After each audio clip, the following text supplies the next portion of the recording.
Hey everyone, it's me again, Aquastar, Amy, whatever you want to call me. I am here with part 2 of everything that I believe that I had done wrong over the last couple years of getting back into the goldfish hobby. I kept goldfish years ago. I'm sure I did a lot more mistakes back then. That's maybe a video for another time. I've actually thought about doing videos telling you guys about my fish from years ago, like the 1990s and the early 2000s, some of my favorites, their personalities, what breeds they were. I'll do that some other time, but I'm just going to focus on the last 2 years of getting back into the goldfish hobby, what I believe that I have done wrong. And there's quite a few things, and if you haven't checked out part 1 yet, definitely go check that out. And this is part 2, so here we go. Plants. I am actually not good with plants, like, at all.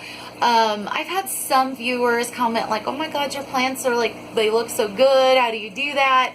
And honestly, yeah, they've done pretty good, but let's just put it this way, I've definitely lost a few.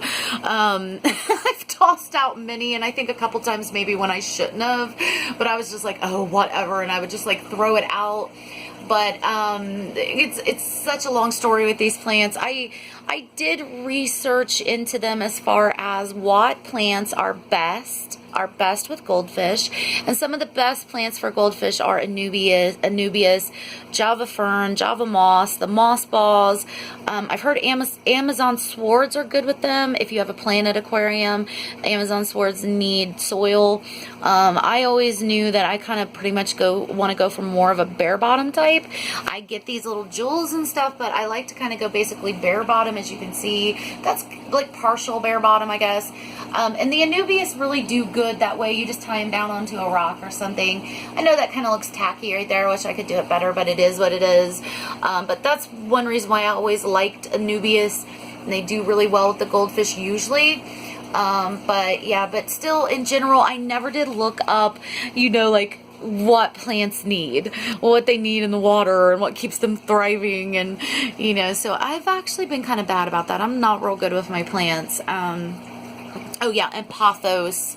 Right there, that big old plant sticking out on the side of my castle over there. The pothos actually do really well with goldfish, and they do pretty good in water, though I will say I think they do better out of water. But as you can see, they've been in here for about 7, 8, 9 months, something like that, and they're doing pretty good. I have lost a few, but that's what I'm saying.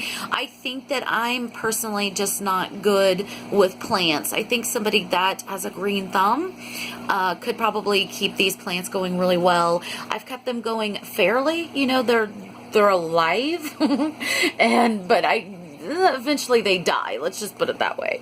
So I'm not so good with plants. All right, and number 2, this is kind of an important one, and this is something I've done wrong many times. Many times. I don't always quarantine when I get new fish.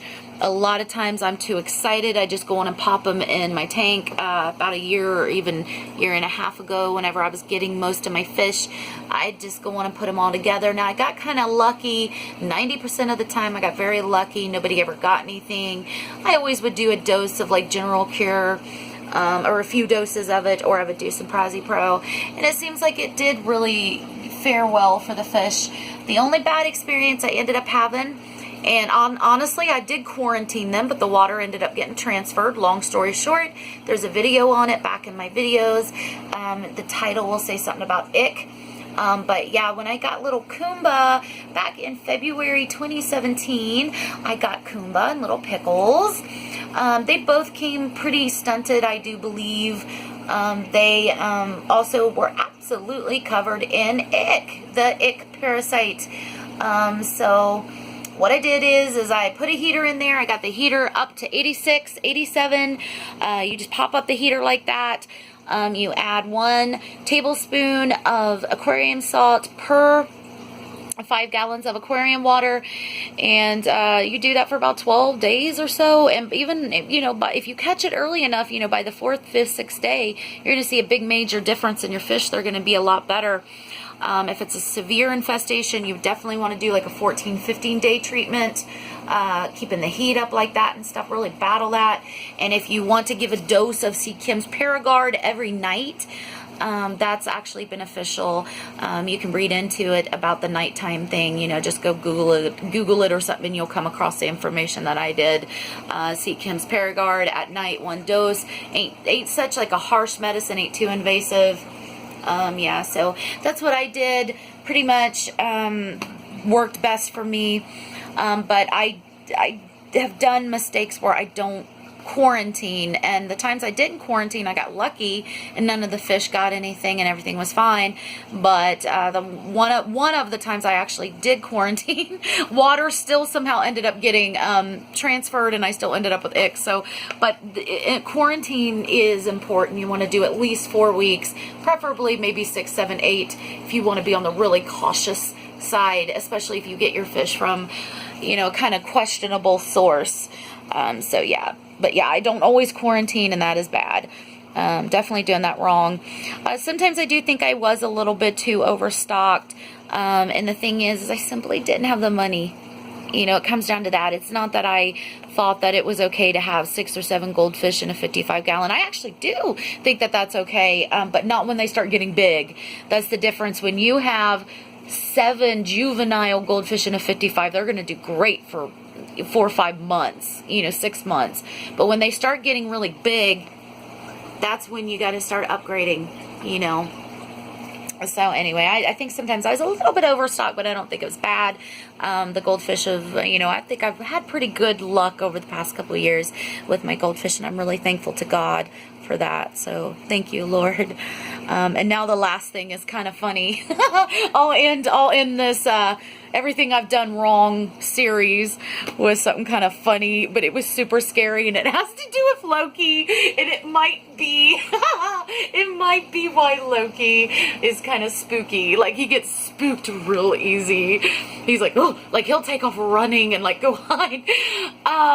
The first week or two when I first, back in September 2016 for my birthday, I was like, I'm going to go out and get me an aquarium, and I'm going to get back into goldfish, and it is one of the best decisions I've made in a long time. It's amazing.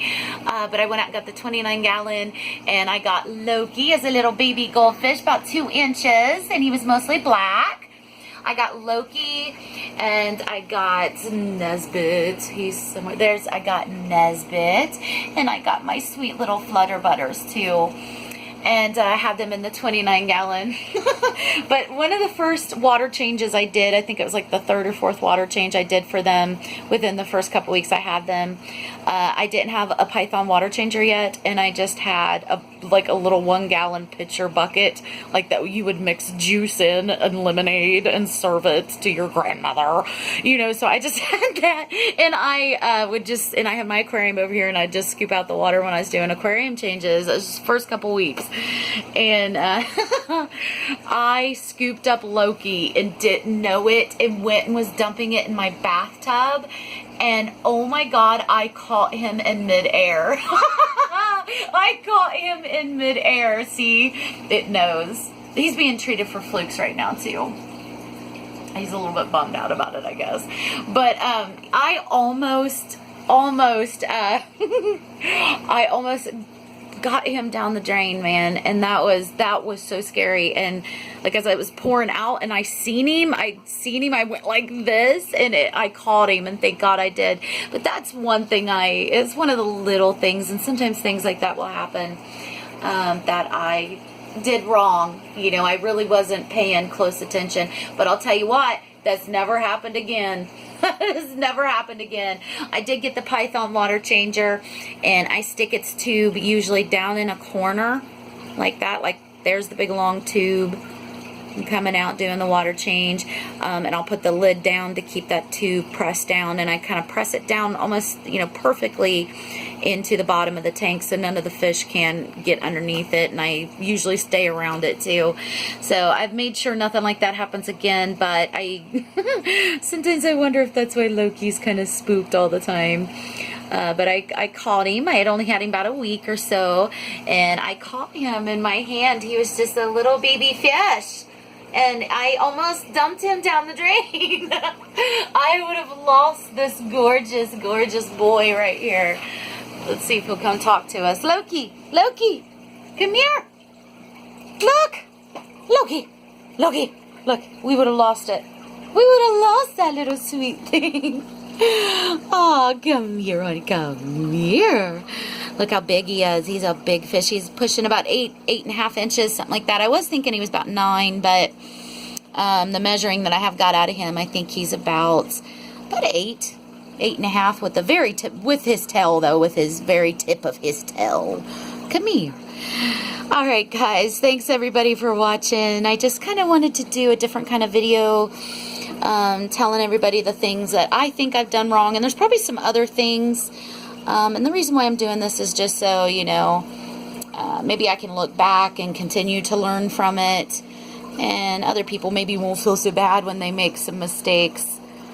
Just mean well, do your research, get online, Google things. It's like what I've said, Google is your best friend. Really, I literally go ask it questions, and usually I find answers. Sometimes I have to dig a little bit, but alright guys, thanks everybody for watching. Thank you so much everybody for watching. I reached 1,000 subscribers. It's not something like it wasn't like I was really aiming for that or anything. This is just almost like a journal for me, you know, for my goldfish and stuff. So, but thanks everybody. It's been awesome. I hope you have an awesome day, and I love all of you guys. Bye.